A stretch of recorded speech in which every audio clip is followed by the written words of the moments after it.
Hello friends, I hope सब लोग अच्छे होंगे और सब लोगों ने लास्ट लेक्चर भी ले लिया होगा। आज हम कर रहे हैं स्पिन स्पिन कपलिंग और स्पिन स्पिन स्प्लिटिंग, दोनों एक ही नाम है। और फिर उसके बाद में हम करेंगे कपलिंग कांस्टेंट। ठीक है, तो देखिए स्पिन स्पिन कपलिंग या फिर स्पिन स्पिन स्प्लिटिंग क्या होता है। स्पिन स्पिन स्प्लिटिंग जो अकर होता है वो नॉन इक्विवेलेंट प्रोटॉन्स के बीच में अकर होता है, चाहे वो सेम कार्बन के हो चाहे वो एडजेसेंट कार्बन के हो। ठीक है, तो जो स्पिन होती है वो स्प्लिट कर जाती है। ठीक है, अब किस तरीके से करती है मैं आपको एक एग्जांपल की हेल्प से बताती हूँ। हम ले लेते हैं यहाँ पर एग्जांपल,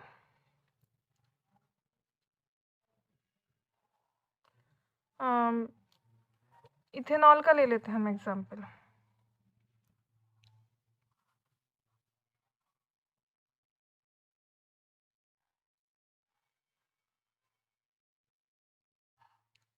ये हो गया इथेनॉल का स्ट्रक्चर। ठीक है, मैं इसके हेल्प से बताती हूँ। अब देखिए इसमें कितने तरीके के प्रोटॉन्स प्रेजेंट हैं। इसमें तीन तरीके के, किस तरीके से देखो, एक तो ये वाला प्रोटॉन प्रेजेंट है। क्यों? क्योंकि ये OH से जुड़ा हुआ है, O से जुड़ा हुआ है, तो इसलिए वाले जो प्रोटॉन प्रेजेंट है ये अलग टाइप का है। दूसरा जो है वो ये दो हैं, क्योंकि जो ये दोनों हैं ये एक कार्बन एटम से अटैच्ड है, जबकि जो दूसरा कार्बन एटम से ये तीन अटैच्ड है, तो ये तीसरे तरीके के हो गए। यानी तीन तरीके के प्रोटॉन्स इसमें इथेनॉल में प्रेजेंट है। अब देखिए इसमें स्प्लिटिंग कैसे होती है। सबसे पहले देखें, जो नंबर ऑफ NMR सिग्नल है वो नंबर ऑफ प्रोटॉन के इक्वल होता है। ठीक है, तो हम इसको लिख लेते हैं, number of NMR signal is equals to number of proton. अब यहाँ पर कितने प्रोटॉन्स प्रेजेंट हैं? तीन तरीके के प्रोटॉन्स प्रेजेंट है, यानी कितने NMR सिग्नल हो गए? तीन तरीके के NMR सिग्नल्स यहाँ पर प्रेजेंट हो गए। आई होप यहाँ तक समझ में आ गया होगा। अब हम बात करते हैं इसके स्ट्रक्चर की, इसकी स्प्लिटिंग किस तरीके से होती है। लेकिन उससे पहले हम आपको ना एक ग्राफ दिखाते हैं, क्योंकि जिसमें स्प्लिटिंग होती है वो ग्राफ की ही में ही होती है स्प्लिटिंग। तो किस तरीके से होती है देखिए,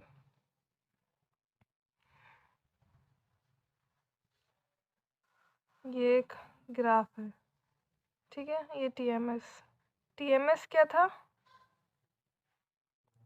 टेट्रामिथाइल सिलिकॉन।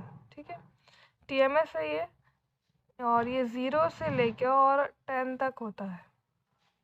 ठीक है, अब इसमें यहाँ पे कितने तरीके के प्रोटॉन्स थे? तीन तरीके के प्रोटॉन्स थे, तीन तरीके की स्प्लिटिंग हुई। एक स्प्लिटिंग हो गई यहाँ से, दूसरी स्प्लिटिंग यहाँ पर हुई, और तीसरी है ये अभी स्प्लिटिंग नहीं हुई है, अभी ये फॉर्म हुआ है। ठीक है, ये तीन तरीके के फॉर्म हो गए हैं, A, B और C। अब इनमें स्प्लिटिंग होगी। अब वो स्प्लिटिंग किस तरीके से होगी देखिए, जो स्प्लिटिंग होती है उसका फॉर्मूला होता है, स्प्लिटिंग का फॉर्मूला होता है, यहाँ पे लिख लेती हूँ,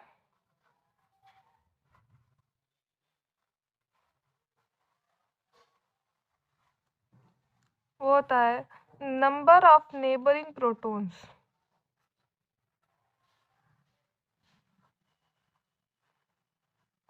या फिर number of protons present on neighbouring carbon atom, जिसको N से डिनोट किया जाता है +1। अब देखिए जो कार्बन एटम है इसके जो बराबर में प्रोटॉन्स प्रेजेंट हैं उनका नंबर +1, वो होता है उस तरीके से होती है। अब जैसे ये आपने देखा कि जो कार्बन है, ये C वाला जो कार्बन है, क्योंकि इसमें C प्रोटॉन्स है, इसके बराबर वाला देखा जाएगा, तो ये इसके बराबर में कितने? 2 हैं, तो N तो होगा 2 +1 यानी 3, तो इस वाले के हो गए, यानी कि 3 स्प्लिटिंग जो होंगी वो कौन से C वाले में प्रेजेंट होंगी। अब किस तरीके से होंगे देखिए, पहले हम लिख लेते हैं, इसमें सबसे पहले ए की देखते हैं। ए में तो भाई OH बॉन्ड था, तो ए में तो कोई स्प्लिटिंग होगी ही नहीं, तो इसलिए ये ए जो है ना वो सिंपल ही रह जाएगा ऐसे। फिर जो बी वाला है, बी वाले में जो स्प्लिटिंग है वो किस तरीके से होगी? दो थे प्रेजेंट, तो 2 प्लस 1 इज इक्वल्स टू 3, 3 हो सॉरी तो इसके बराबर में जो प्रेजेंट थे वो थे 3 प्लस 1 इज इक्वल्स टू 4। ठीक है, अब जो सी वाला है उसके बराबर में कितने थे, 2 थे, तो 2 plus 1 is equals to 3। I hope यहाँ तक तो समझ में आ गया होगा आप लोगों को। This is 4। ओके, एक ग्राफ बनाते हैं हम, उसकी स्प्लिटिंग दिखाते हैं।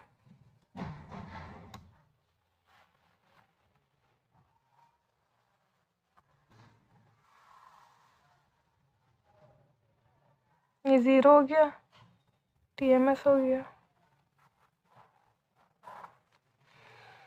ए जो था वो तो सिंगलेट ही था क्योंकि उसके बराबर में कोई कार्बन प्रेजेंट नहीं था, उसके बराबर में ऑक्सीजन प्रेजेंट था, है ना। तो ये तो सिंपल ही रहा, सिंगलेट ही रहा। जो बी वाला था, बी वाले में कितने स्प्लिटिंग हुई, 4 बार हुई। किस तरीके से होगी, एक छोटा, उससे बड़ा, उससे बड़ा, फिर छोटा। जो सी वाला है उसकी स्प्लिटिंग होगी इस तरीके से। ठीक है, और इनको भी नेम दिया जाएगा, वो भी मैं आपको बताऊंगी किस तरीके से दिया जाएगा। पहले फिलहाल ये लिख लेते हैं, ये ए बी, ये ए है, ये बी है और ये सी है। और ये इसका जो रेशियो है 1:3:3:1 और इसका है 1:2:1। और जो इनको नेम दिया जाएगा वो नेम दिया जाएगा, जो ए वाला है ये तो हो गया सिंगलेट, बी वाले को नेम दिया जाएगा क्वाड्रेट और सी वाला जो है वो बन जाएगा आपका ट्रिपलेट। ये इन 3 नेम दिए गए। अब मैं इसको बताऊंगी कि ये नेम्स किस तरीके से दिए जा रहे हैं और ये रेशियो किस तरीके से आ रहा है। चलिए, तो इसके लिए हम बनाते हैं एक ग्राफ। नंबर, सिग्नल्स और पीक एरिया रेशियो।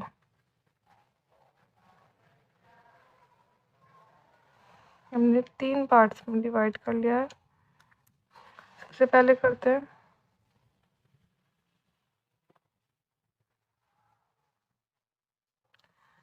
अगर मान लीजिए आप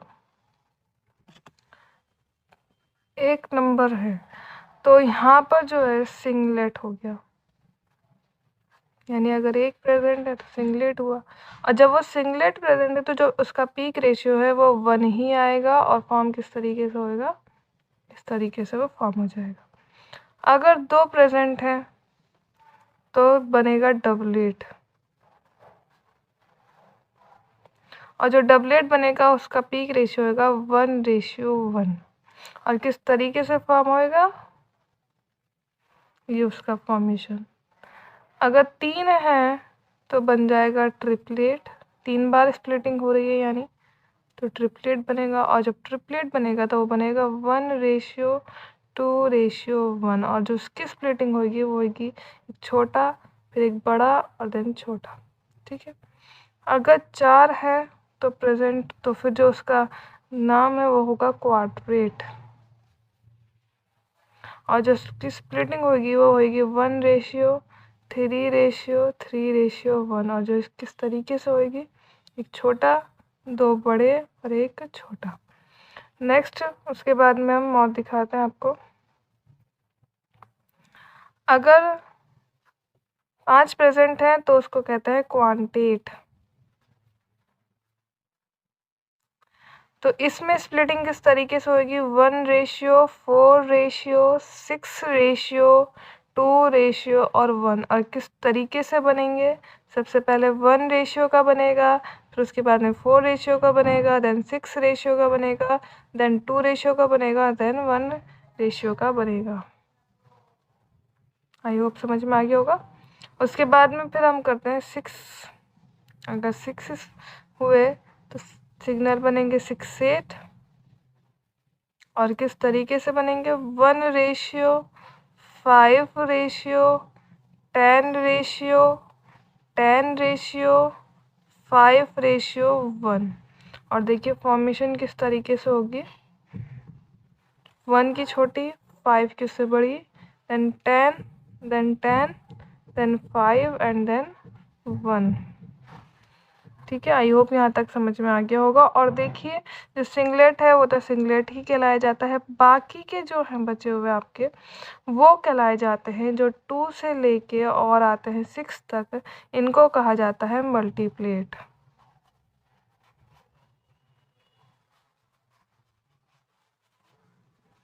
ठीक है, वो सिंगलेट है और ये हो गया multiplet.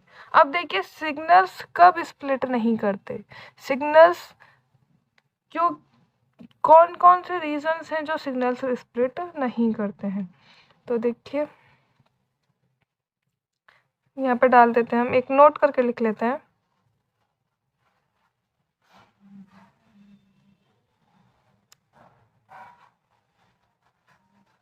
Signals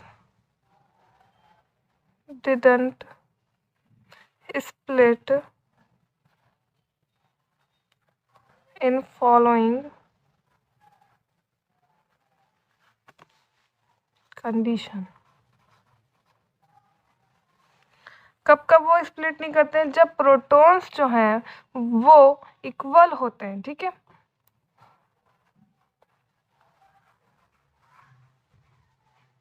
whole protons are equal.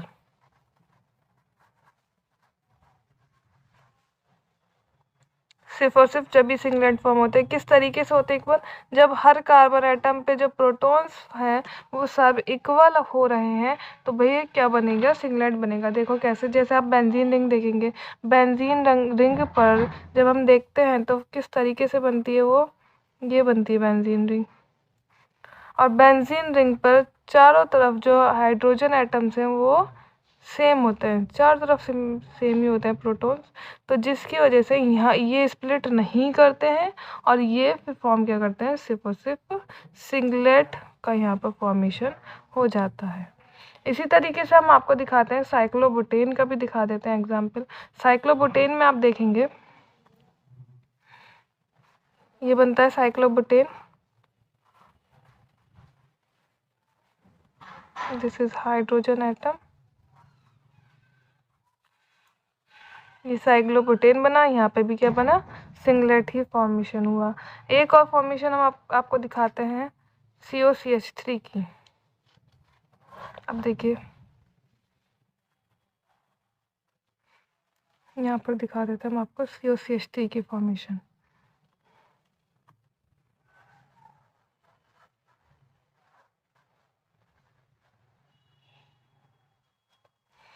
इस केस में भी सिर्फ और सिर्फ सिंगलेट ही फॉर्म होगा। क्यों, क्योंकि दोनों तरफ जो प्रोटॉन्स हैं वो सेम है, इक्वल प्रोटॉन्स दोनों साइड प्रेजेंट है, बीच में ऑक्सीजन बॉन्ड भी यहाँ पर आ रहा है।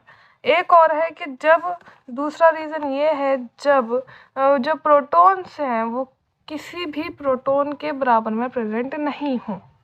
ठीक है, किस तरीके से होगा, उस टाइम पे भी सिग्नल स्प्लिट नहीं करते, अब वो देखिए किस तरीके से होगा। पहले लिख लेते हैं, if no proton present near a proton, अगर प्रोटॉन के पास कोई भी प्रोटॉन प्रेजेंट नहीं होता तो तब भी सिग्नल्स जो हैं वो स्प्लिट नहीं करते हैं।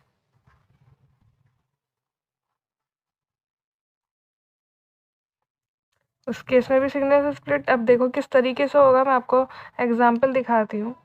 हमने लिया CH3 CH2OCH3 का एग्जांपल लिया हमने। आप देखेंगे जो ए केस है और जो बी केस है इसमें तो सिग्नल स्प्लिट कर रहे हैं क्योंकि इसके बराबर में प्रोटॉन्स जो है वो प्रेजेंट हैं। लेकिन जो CH3 का केस है इसमें सिग्नल स्प्लिट नहीं कर रहे क्योंकि यहाँ पर ऑक्सीजन बॉन्ड जो है वो प्रेजेंट है, तो जिसकी वजह से सिग्नल स्प्लिट नहीं कर रहे हैं। तो आप देखोगे कि जो ए और बी का केस है इसमें तो फॉर्मेशन हो जाएगा, स्प्लिटिंग हो जाएगी, लेकिन ये जो है ये सिंगलेट रहेगा, इसलिए यहाँ पे स्प्लिटिंग नहीं होगी। ठीक है, अब बात कर लेते हैं हम एक एग्जाम्पल की। एक एग्जाम्पल लेते हैं, क्योंकि मैंने आपको इतना समझा दिया, आई होप इतना तो समझ में आ गया होगा। तो हम ले लेते हैं एक इथाइल ब्रोमाइड का एग्जाम्पल है।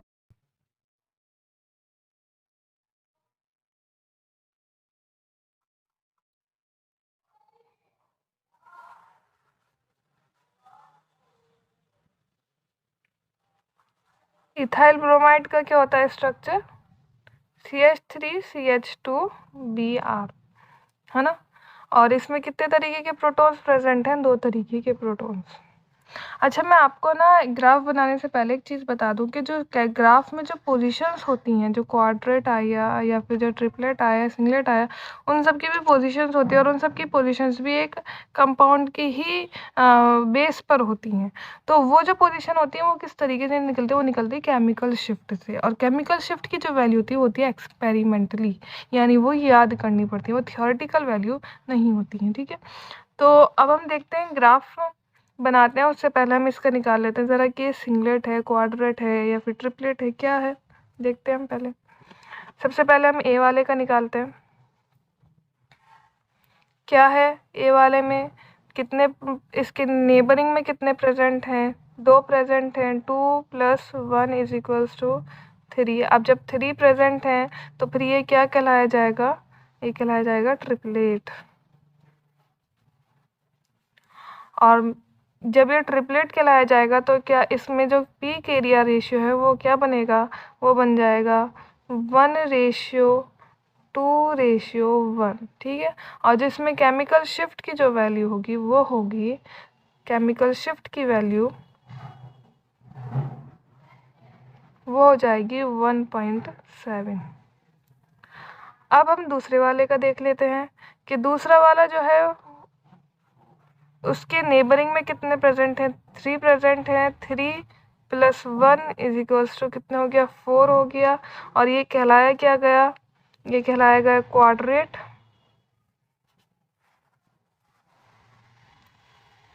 इसका पीक एरिया रेशियो क्या है? 1:3:3:1। और जो इसकी वैल्यू है केमिकल शिफ्ट की वो है 3.4। अब इसका हम बनाते हैं ग्राफ। ग्राफ बनाने के लिए हमें क्या करना पड़ेगा?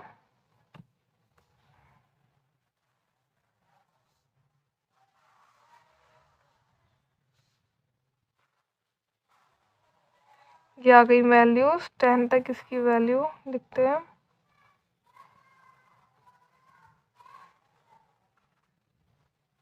Five, 4, 3, 2, 1 and 0। और ये क्या है इसका? TMS। वैल्यू किस तरीके से बनेंगी? हमने जो ली है वैल्यू, जो फर्स्ट वाले की ली है वो क्या है? ट्रिपलेट है। ए जो है वो ट्रिपलेट है और कहाँ पर है? 1.7 पर वो प्रेजेंट है। तो यानी यहाँ पर प्रेजेंट होगा वो, तो बन जाएगा किस तरीके से? ए की बनती है, देन दूसरा, देन तीसरा। ये बन गया किस चीज़ का बन गया ये? हाँ, ए वाले का। हम डिनोट कर देते हैं इसको साथ के साथ ताकि कंफ्यूजन ना हो। फिर उसके बाद में हम बात करते हैं, ये आपका ए वाला था ना। हाँ, फिर हम बात करते हैं दूसरे वाले की, जो कि है क्वाड्रेट है। और कहाँ पर था ये? 3.4 पर था, यहाँ पर था समथिंग। तो ये क्या, और ये क्या था? क्वाड्रेट था। तो क्या बनेगा ये? 1 एंड 2 3 4, और ये बन गया क्वाड्रेट। और इसको हम डिनोट कर देते हैं बी से। ओके, अब हम बात करते हैं कि ये क्या बना हमारा? 1:3:3:1, और ये बन गया 1:2:1। आई होप यहाँ तक तो आपको क्लियर हो गया होगा पूरा कि क्या बन गया? क्वाड्रेट बन गया और ट्रिपलेट बन गया है। अब हम बात करते हैं कपलिंग कांस्टेंट की। देखिए, कपलिंग कांस्टेंट कह रहा है कि 2 मल्टीप्लेट्स के जो एडजेसेंट पीक है उसके बीच में जो डिस्टेंस है वो कांस्टेंट होता है और उसको कहते हैं कपलिंग कांस्टेंट, और उसको डिनोट किससे किया जाता है? जे से डिनोट किया जाता है। जो वैल्यू होती है कपलिंग कांस्टेंट की वो इंडिपेंडेंट होती है एक्सटर्नल फील्ड के, और वो जो मेजर्ड होती है, जो हम उसको मेजर करेंगे वो करेंगे हर्ट्ज में या फिर सीपीएस में। आप देखिए कि वो डिस्टेंस कैसे होता है। हमने ग्राफ बनाया है अभी स्पिन स्पिन स्प्लिटिंग में, तो उसमें हमने देखा जो पीक्स थे दो, देखिए आप देखिए किस तरीके से।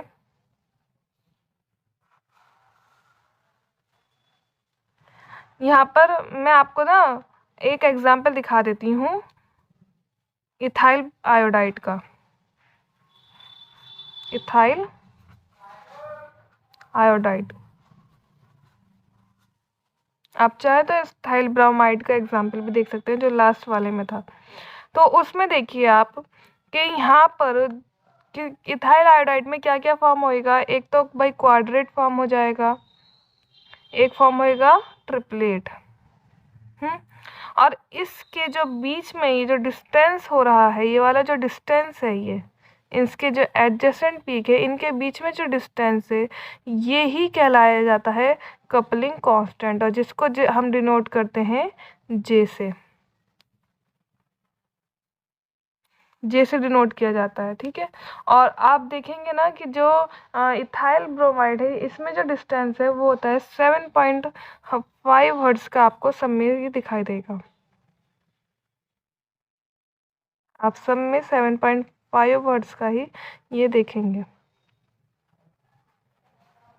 इधर भी सेम रहेगा क्योंकि दोनों में सेम ही रहता है वो। ठीक है, और इसको हम बताते हैं आपको कि जो वैल्यू है वो इसकी कांस्टेंट क्यों रहती है।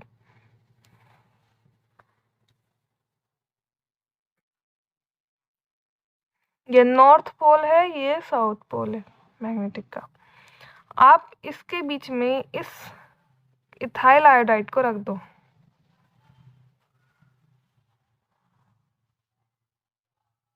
ये हमने रख दिया इथाइल आयोडाइड को। जो इसमें हाइब्रिडाइजेशन है वो दोनों की सेम है, तो वैल्यू जो है वो कांस्टेंट इसलिए रहती है क्योंकि जो फोर्स है वो दोनों पर ही लग रहा है, क्योंकि दोनों की जो हाइब्रिडाइजेशन है वो सेम है। अगर दोनों की हाइब्रिडाइजेशन सेम है तो जो फोर्स है वो दोनों पर ही लगेगा और इक्वल लगेगा, तो जिसकी वजह से कपलिंग कांस्टेंट का फॉर्मेशन हो जाता है। ठीक है, और मैं आपको अब एक क्वेश्चन देती हूँ कि आप उसमें बताएं कि कपलिंग कांस्टेंट क्या है। ये एक ग्राफ है, इसमें फॉर्म हो रहा है यहाँ पर ये क्वाड्रेट है, ये ट्रिपलेट है, ये ट्रिपलेट है और ये ट्रिपलेट है। यहाँ पर जो कपलिंग कांस्टेंट है वो है 7, यहाँ पर जो कपलिंग कांस्टेंट है वो है 5, यहाँ पर भी 7 है और यहाँ पर भी 5 है। तो इसमें से कपलिंग कांस्टेंट कौन सा होगा? कपलिंग कांस्टेंट देखिए, अब इसमें जो कपलिंग कांस्टेंट है वो ये दोनों होंगे क्योंकि दोनों J7 है और ये दोनों J5 हैं, तो ये दोनों होंगे। ठीक है, तो आप लिख दीजिएगा both J7 and J5 are coupling constant. I hope समझ में आ गया होगा। थोड़े से इसके एग्जांपल्स मैं आपको बता देती हूँ कि कितने कितने हर्ट्ज की J की वैल्यूज किस किस में होती हैं। सबसे पहले हम देखते हैं इसकी में J की वैल्यू। यहाँ पर जो J की वैल्यू है वो होगी J is equals to 17 hertz, यानी जो J की वैल्यू है वो आपको 11 से लेके 18 हर्ट्ज के बीच में दिखाई देगी। दूसरे वाले में हम देखते हैं J की वैल्यू, इस वाले में देख लेते हैं हम J की वैल्यू क्या होगी। इस वाले में J की वैल्यू जो होगी वो आपको 6 से लेके 15 हर्ट्ज के बीच में दिखाई देगी। नेक्स्ट हम देखते हैं J की वैल्यू एक ऑर्डिनरी कंपाउंड में क्या होगी। ऑर्डिनरी कंपाउंड, एक ऑर्डिनरी एक ऑर्डिनरी कंपाउंड में जो जे की वैल्यू है वो 0 से लेके 18 हर्ट्ज के बीच में आपको दिखाई देगी। फिर हम बात करते हैं यहाँ पर जो जे की वैल्यू है वो दिखाई देगी आपको 6 से लेके 18 हर्ट्ज के बीच में। नेक्स्ट जे की वैल्यू इसमें आपको दिखाई देगी 4 से लेके 10 हर्ट्ज के बीच में, और फिर आपको इसमें दिखाई देगी जे की वैल्यू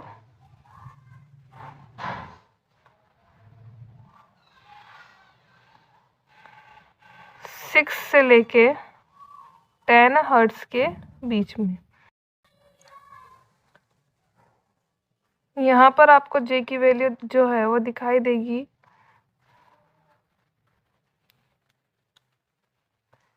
8 से लेके 18 हर्ट्ज के बीच में।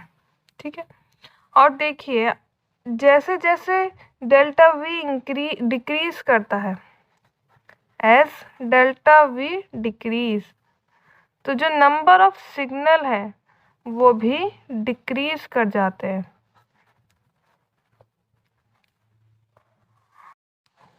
अगर डेल्टा वी जो है वो लेस होता है यानी डिक्रीज होता है तो फिर वो डिनोट होता है ए बी से। कैसे होता है वो ए बी से डिनोट, आप देखिएगा, ये हमने ले लिया, यहाँ पर इस तरीके का होता है ये, फिर और एक ये यहाँ पर बन जाता है, और ये ए देन बी और देन बी एंड ए, और ये इसके बीच में जे है। तो ये जो हो गया यहाँ पर जो ये बन गया डेल्टा वी जो है वो बन जाएगा ए बी, यहाँ पर ये ए बी से डिनोट होता है। और अगर यहीं पर ये हम देखें कि जो डेल्टा वी है वो ज़्यादा है तो फिर वो डिनोट होता है ए एक्स से। वो किस तरीके से होता है डिनोट, आप देखिए, यहाँ पे हमने एक स्ट्रक्चर ले लिया और यहाँ पर ये फॉर्मेशन हो जाता है इस तरीके का। अब आप इसमें और ऊपर वाले में डिफरेंस देखिए, इसमें साइड में जो दोनों हैं वो छोटे हैं, इसमें दोनों इक्वल होते हैं, और ये हो गया ए एक्स, और जिसकी वजह से ये जो बन जाएगा यहाँ पर बन जाएगा ये डेल्टा ए एक्स से। ठीक है, ये डिनोट हो जाता है और ये जे आपका यहाँ पर फॉर्म होता है, और आप ये इसको ए मानिए, इसको एक्स मानिए, इसको पूरे को ए और इसको पूरे को बी मानिए। ठीक है, तो ये इस तरीके का आपको इसमें दिखाई देगा, और हमारा जो कपलिंग कांस्टेंट है वो भी कंप्लीट हो गया है। अब हम नेक्स्ट लेक्चर में मिलेंगे नेक्स्ट टॉपिक के साथ, और ये जो चैप्टर है ये भी जल्दी ख़त्म होने वाला है। तो तब तक के लिए thank you and have a nice day.